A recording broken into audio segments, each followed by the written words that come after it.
И здравейте, пичове! Аз съм Crazy Monkeys.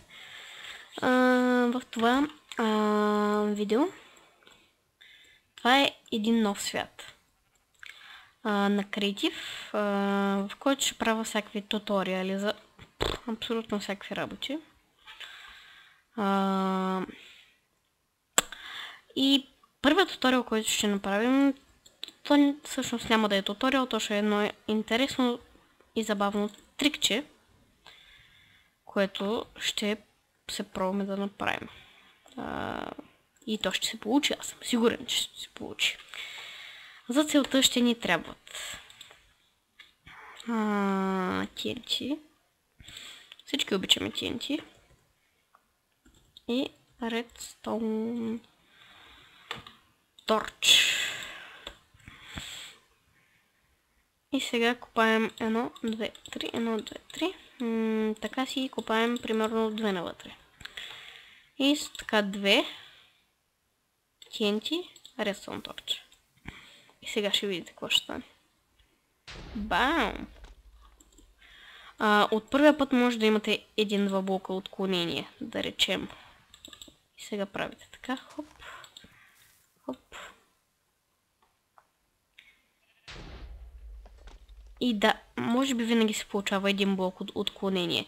И виждате идеално право. Това не е чит, не е мод. Това си е чист Майнкрафт ванила.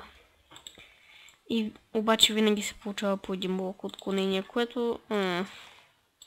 Но пичо, ще преживеем един блок отклонение, нали? Няма как. Сега...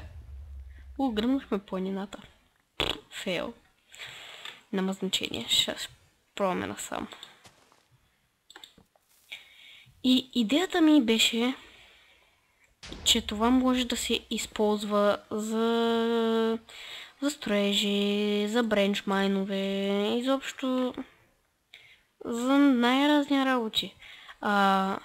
Ето това нещо, което ви показвам сега, го научих докато си играех с TNT, защото всички знаем, че TNT-то се разруха навсякъде.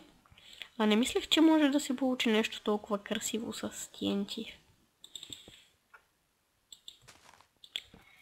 И това още не го вярвам. Още не го вярвам, хора. Пичи, не го вярвам и няма да го повярвам. И това бях аз, Crazy Monkeys. Това беше първото ми видео за YouTube. И до скоро, до следващия клип. До когато се видим, бе.